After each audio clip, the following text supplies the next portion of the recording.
waktu ini, orang-orangku seringkali menjumpai adanya pertemuan di dalam Surabayan. Sepertinya, pertemuan itu bukan sekedar pertemuan biasa. Apalagi beberapa orang penting sering dijumpai datang ke sana untuk menemui Pangeran Bekik dan Raden Mas Tejoningrat. Siapa saja yang sering datang ke dalam Surabayan, Kang Mas? Menurut laporan, yang hadir di sana bukan hanya kerabat Istana Pleret saja, namun beberapa kali dijumpai pula orang-orang luar yang berpengaruh, Sinwon.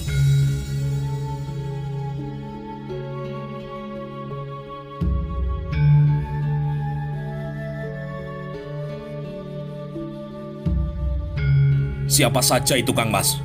Tanya sang raja yang mulai diliputi rasa ketidaksabaran.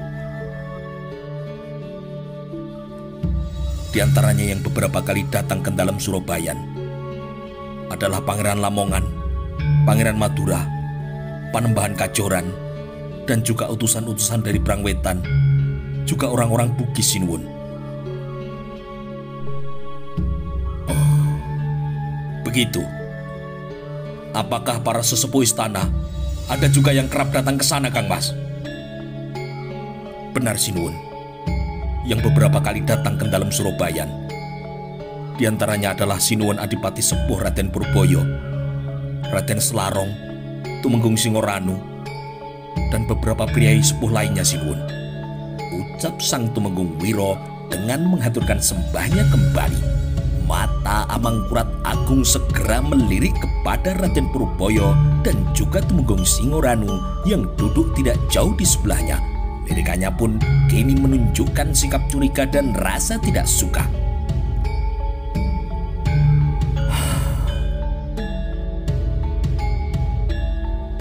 Rupanya sekarang banyak celeng yang memasuki wilayah Wonokromo. Sakit rasanya hati kedua orang tua itu ketika mendengar kata-kata kasar yang diucapkan oleh rajanya sendiri. Sepertinya sindiran tersebut sedang diarahkan kepada diri mereka. Keduanya semakin merasa bahwa apapun yang diperbuat selalu diawasi oleh anak buah dari Tumenggung Yudonegoro. Betulkah apa yang dikatakan oleh Kang Mas Tumenggung Yudonegoro ini? Tanya sang raja dengan tegas kepada sesepuh Mataram itu. Nyun sewu, Sinwon. Apa salahnya sesama kerabat itu saling mengunjungi? Bukankah menjaga tali silaturahmi itu juga disunahkan oleh Kanjeng Nabi Muhammad, Ger? Ujarnya pelan dengan suara yang tidak kalah memancarkan wibawa. Semua yang mendengar suara dari priai sepuh itu merasa tergetar hatinya. Yang tadinya menegakkan kepala, mereka kemudian menunduk demi mendengar kata-kata yang diucapkan oleh Raden Purboyo. Benar apa yang disampaikan oleh Tumenggung Yudonegoro itu. Tidak aku sangkal jika beberapa kali aku berkunjung ke dalam Surabayan. Namun kunjunganku semata-mata adalah sebagai sesama saudara untuk saling berhubungan. Yang namanya orang Jawa dan umat mukmin tentunya kita diwajibkan untuk nyambang pas duluran. Apakah itu salah, Ger? Jawaban tegas dan bijak itu membuat suasana pendopo setinggil menjadi hening. Orang-orang yang duduk di lantai depan tetap menundukkan kepala mendengar ucapan dari sesepuh Mataram itu. Kalaupun kedatanganku dikarenakan undangan, hal itu untuk menghibur anakmu Tejoningrat yang masih merasa sedih karena kemarahanmu beberapa waktu yang lalu. Apa itu salah, Ger? Bukannya aku berniat mencampuri urusan kalian. Namun yang namanya kerabat, apalagi orang yang dianggap tua begini diundang, apa aku harus menolaknya? Setidaknya, aku masih berkewajiban menjaga nama baik keluarga, sesama darah Panembahan Senopati. Jika ada masalah, tentunya harus ada rembuk demi kebaikan semuanya. Bukankah begitu? Amangkurat Agung kini terdiam, tidak tahu harus menjawab maupun membantah. Kepalanya yang tadinya ditegakkan penuh wibawa, kini sedikit demi sedikit menunduk untuk merenungkan apa yang memang sedang terjadi pada hubungan keluarganya sendiri itu. Ingatannya tiba-tiba saja mengembara ke waktu-waktu sebelumnya. Terbayang kembali ketika dirinya memaki-maki Tejoningrat di tempat itu pula 2 tahun yang lalu. Teringat ketika ia mengusir si sulung itu karena berani menentang keinginannya. Teringat pula bahwa jabatan Adipati Anom yang diberikan kepadanya sebagai seorang anak pertama itu telah dicabut dan diberikan kepada adiknya, yaitu Pangeran Singosari. Kini telah 2 tahun pula sang anak tidak pernah bertegur sapa lagi. Datang berkunjung ketika sungkeman lebaran besar pun tidak. Rupanya anak muda itu benar-benar memendam dendam kepadanya. Rasa khawatirnya tiba-tiba pula muncul jika si sulung itu melakukan perbuatan sebagaimana yang pernah dilakukan oleh Raden Mas Alip dulu. Semoga saja dia tidak seceroboh dan sengawur itu, jika benar-benar tidak aku anggap sebagai anak durhaka. Sudah, jangan diperpanjang lagi urusan ini. Pokoknya, semua hal tentang keamanan, baik di dalam maupun di luar Istana Pleret, adalah tanggung jawabmu. Masa bodoh jika kau harus bertindak keras kepada siapapun yang kau curigai dan terbukti hendak merongrong kewibawaanku, Kang Mas. Apa kau mengerti? Ucap sang raja dengan suara yang dikeraskan kembali.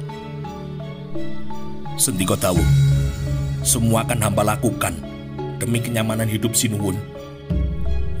Dan akan hamba pertaruhkan nyawa hamba demi kebahagiaan hidup sang Raja Mataram. Jawab Tumenggung Wirotwotro dengan menundukkan badan dan melakukan sembah kembali. Bagus.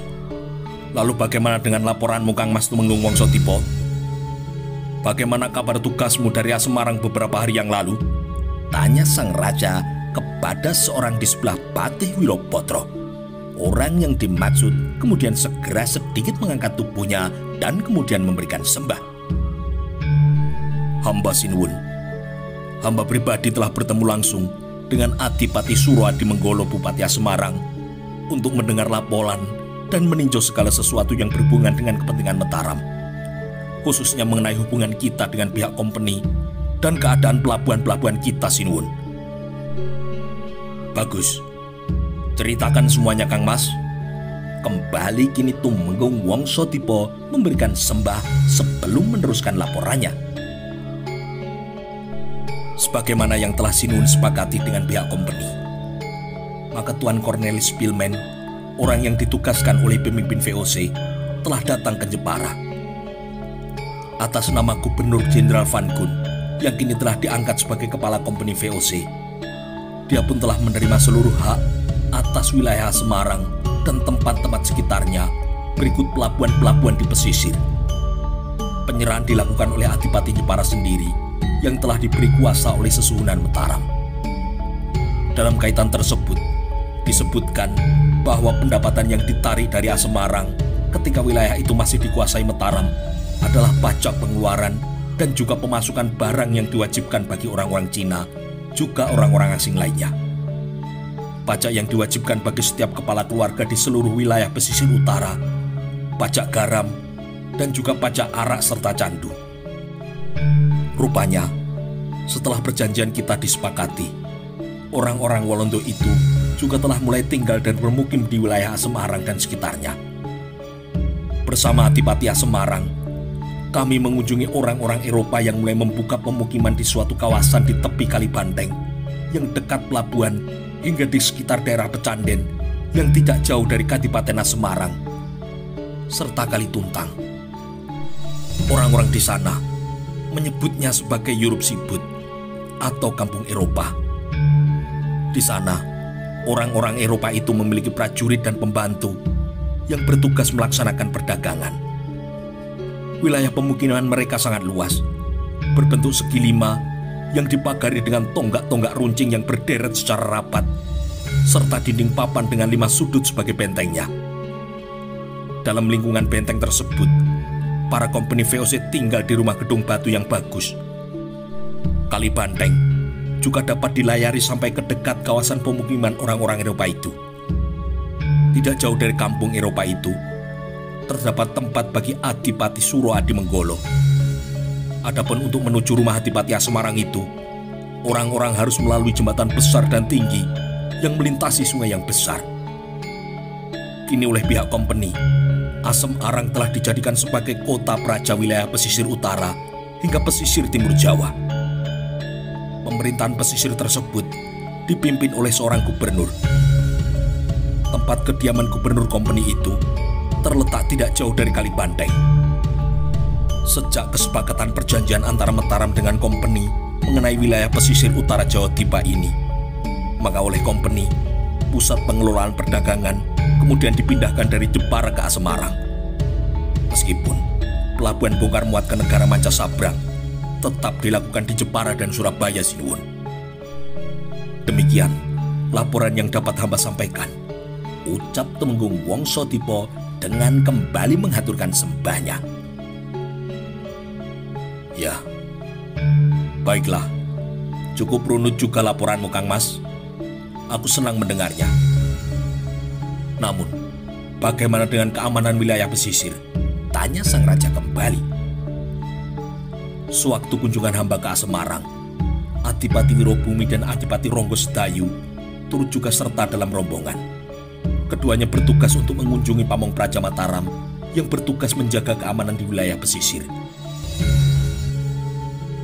Baiklah, akan aku tanyakan langsung kepada yang bersangkutan. Sejenak kemudian, pisuanan itu berlangsung semakin hangat.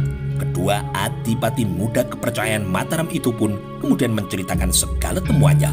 Semua mengutarakan segala yang perlu dilaporkan kepada sang raja.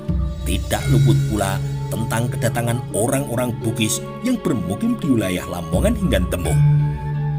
Dalam pisuanan itu pun semakin kuatlah bahwa Sinuwun Amangkurat Agung tetap berkeinginan untuk mengubah kerajaan yang telah didasarkan oleh Sultan Agung pada kekuatan prajurit Mataram. Hasratnya sedemikian besar agar pasukannya mampu memenangkan serta memaksakan kesepakatan kepada dirinya. Di bawah kepemerintahannya, Mataram harus menjadi sebuah negara yang kuat, yang sumber-sumber pendapatannya dikuasai sepenuhnya oleh sang raja. Bagaimanapun juga, sebagai akibat dari kebijakan tersebut, dia harus mengambil resiko besar untuk mengucilkan orang-orang yang dianggap kuat dan berpengaruh di daerah-daerah yang penting. Mereka yang berpengaruh itu dikhawatirkan dapat menyulut sikap petertangan yang akan menyebabkan berkobarnya suatu pemberontakan. Bagi Amangkurat Agung, keputusan untuk meniadakan kesepakatan dengan orang-orang terkemuka tersebut sangat penting, artinya bagi kedudukan dirinya sebagai raja di tanah Jawa Dwipa. Sang Raja Mataram itu lebih mempercayai orang-orang yang dekat dengannya dan juga dapat diandalkan untuk melindungi keselamatan pemerintahannya.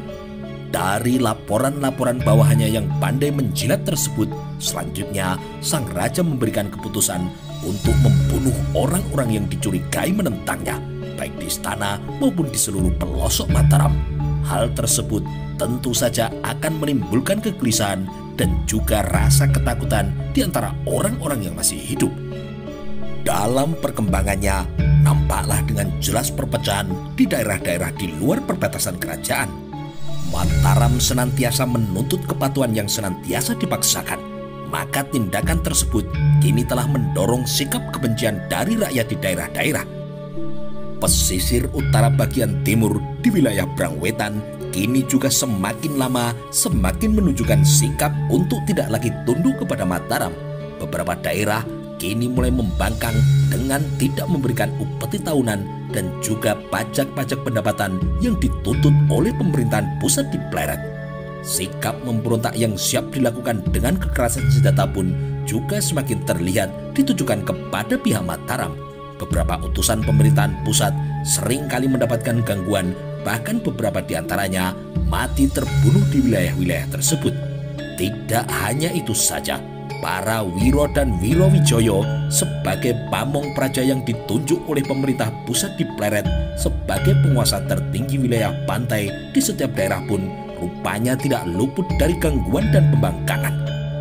Pada awalnya, Sinuhun Amangkurat Agung mengambil sikap lunak setelah mendengar bahwa sikap pembangkangan tersebut dikarenakan rakyat pesisir tidak suka dengan keterlibatan VOC dalam hubungan perdagangan kaum pesisir itu.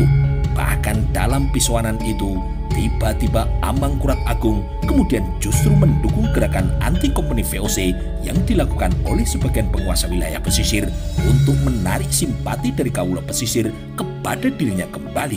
Selanjutnya disepakati bahwa kerjasama dengan pihak VOC hanya sebagai siasat dalam menyelesaikan kemelut yang mengancam kedudukannya sebagai seorang Raja Mataram.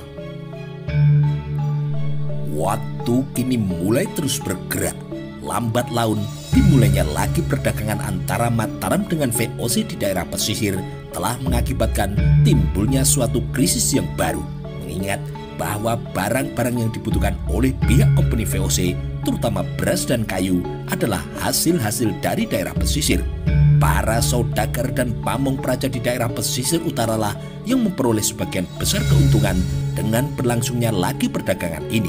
Sedangkan yang diperoleh raja rupanya kurang daripada yang diinginkannya.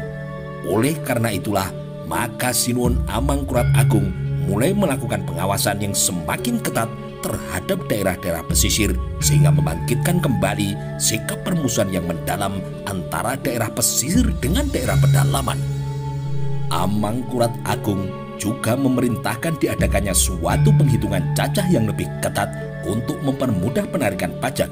Dia juga mengeluarkan keputusan bahwa tidak seorang pun warganya dapat mengadakan perjalanan ke luar Jawa sehingga secara langsung memukul kepentingan para saudagar dari daerah pesisir. Sang raja pun juga kemudian menyetujui pihak company VOC yang akan mengangkat 2 orang gubernur daerah pesisir. Salah satu gubernur mengawasi wilayah pesisir bagian barat dan yang lainnya mengawasi wilayah pesisir bagian timur. Dia pun kemudian melarang sama sekali penjualan beras dan kayu ke negara manca bagian barat Pasundan dan negara-negara di seberang lautan. Tindakan tersebut kemudian diberitahukan kepada pihak company VOC dengan alasan bahwa hal itu bukan suatu langkah yang ditujukan terhadap mereka, tetapi terhadap Banten yang masih sulit untuk ditundukkan. Pada akhirnya, company pun juga mengeluh mengenai pembatasan-pembatasan tersebut. Namun Amangkurat Agung tetap teguh pada pendiriannya. Pihak company kemudian dapat memperoleh beras dengan kemudian jalan mengutus seorang duta untuk merundingkan jumlah dan harganya. Dengan kata lain, dia berusaha menjamin keuntungan dari perdagangan dengan pihak VOC yang akan langsung tersalur ke dalam perbendaharaan raja. Sementara itu, dengan peraturan yang telah diputuskan tersebut, banyak kaula Mataram di daerah pesisir menderita karena adanya tuntutan sang raja yang berupa uang tunai dan gangguan terhadap perdagangan mereka. Bahkan pada tahun 1655, sang raja memerintahkan agar pelabuhan-pelabuhan itu ditutup sama sekali. Bahkan para nelayan pun juga tidak diperbolehkan untuk berlayar. Para pamong praja Mataram dikirim untuk mengambil alih kapal-kapal besar dan memusnahkan semua kapal-kapal yang kecil. Tindakan-tindakan tersebut dimaksudkan untuk mempermudah pengumpulan pajak bagi kerangan istana. Namun di balik itu, semua terlihat jelas adanya keinginan sang raja untuk membuat tunduk daerah pesisir, bahkan menghancurkannya apabila dia tidak dapat menguasainya. Sikap sang raja yang mulai pelin-pelan itu membuat resah kaula Mataram, khususnya di wilayah pesisir utara bagian timur. Ada rasa dendam kepada Amangkurat Agung dari penguasa wilayah atas keputusan yang tidak tegas dan sangat merugikan mereka. Demi mendengar keluhan dan rasa tidak senang pada keputusan tersebut, maka pada tahun 1657 pelabuhan-pelabuhan itu tiba-tiba diperintahkan untuk dibuka kembali. Namun anehnya, 3 tahun kemudian pelabuhan-pelabuhan tersebut diperintahkan kembali agar ditutup bagi semua pedagang. Keputusan kali ini diperkuat dengan memerintahkan agar pos perdagangan company VOC di Jepara ditutup. Penutupan yang kedua kali itu setidak-tidaknya adalah bagian dari rasa tidak suka Amangkurat Agung terhadap pihak company dan merupakan pembalasan atas tindakan VOC yang telah menghancurkan Palembang di tahun sebelumnya. Kabarnya, company VOC tertarik pada Palembang yang merupakan sumber perkebunan lada dan rempah-rempah lain yang sangat dibutuhkan oleh pasar Eropa. Untuk beberapa waktu lamanya, hingga pada tahun 1642, pihak VOC telah berhasil mencapai suatu perjanjian yang memberinya hak monopoli pembelian hasil bumi di Palembang. Penguasaan sepihak itu lambat laun mengakibatkan pertentangan-pertentangan di antara para penguasa pribumi dan company. Selanjutnya, pada tahun 1657, kapal-kapal company yang berada di Palembang diserang. Pihak company VOC pun kini menyerang balik dan membakar Palembang pada tahun 1659 hingga Kesultanan Palembang menjadi takluk. Selanjutnya, VOC mendirikan kembali pos perdagangan dan melakukan penguasaan hak jual beli rempah-rempah.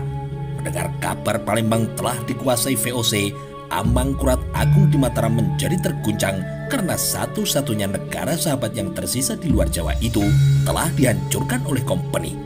Akan tetapi, pelampiasan rasa dendam sang raja kepada pihak company dengan cara menutup dan melarang berdagang di pelabuhan-pelabuhan telah membuat para saudagar pribumi dan juga para kawulo yang menyandarkan hidup di pesisir menjadi menderita.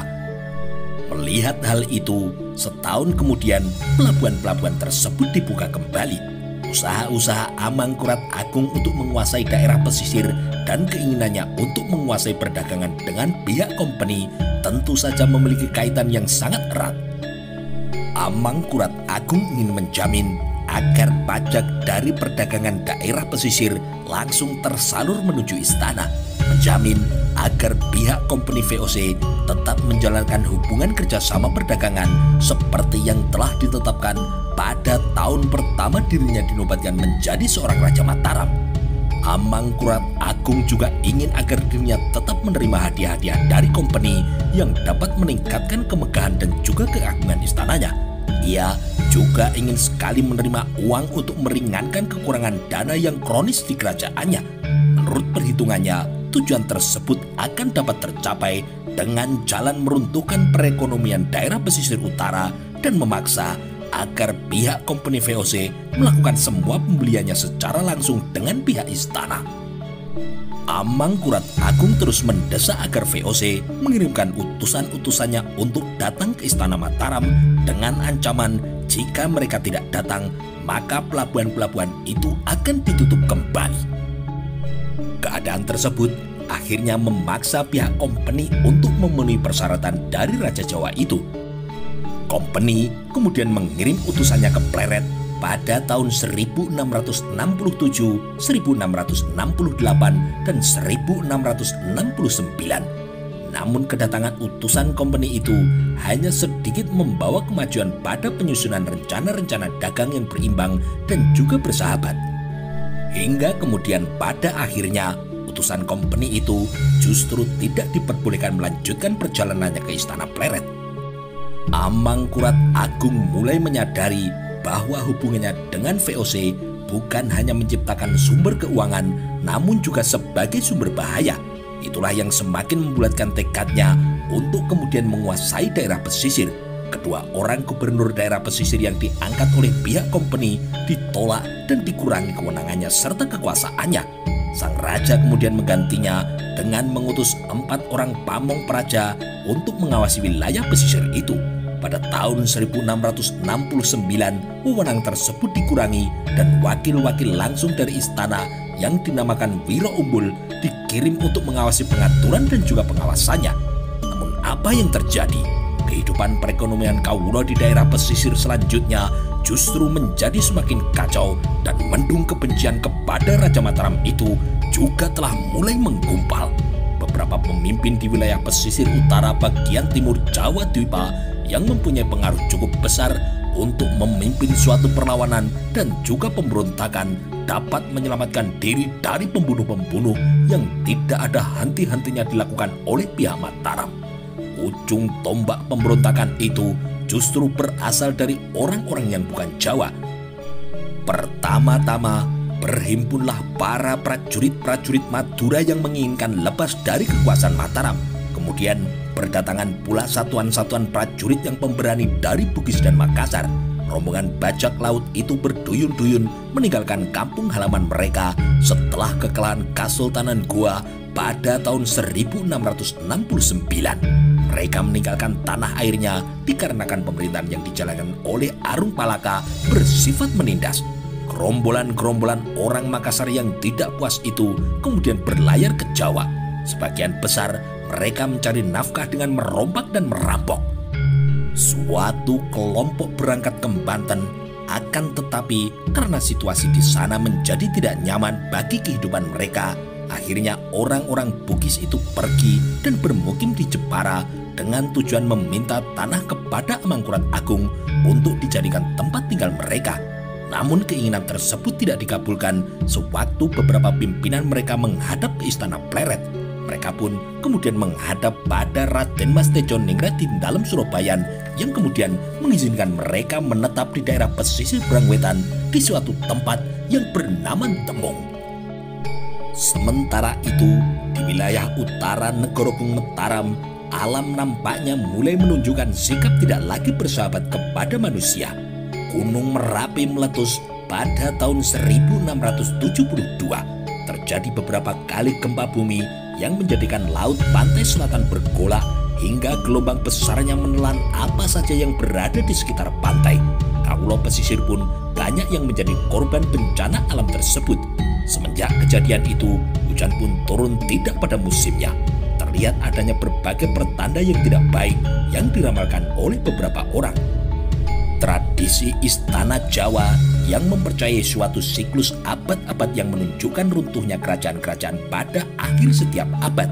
Kawula Mataram pun mencemaskan keadaan tersebut akan berlangsung hingga berlarut-larut. Lagi pula, akhir abad dalam perhitungan almanak Jawa telah dekat. Ketika tahun Jawa 1600 hampir tiba, tersebar ramalan-ramalan bahwa hari-hari terakhir Mataram sudah dekat. Pada suatu negara yang mulai diliputi suasana penuh ketidaknyamanan seperti Mataram, maka pemikiran-pemikiran semacam itu hanya akan memperbesar kemungkinan bahwa pertahanan dianggap sia-sia apabila tantangan terhadap raja akan muncul pada akhirnya.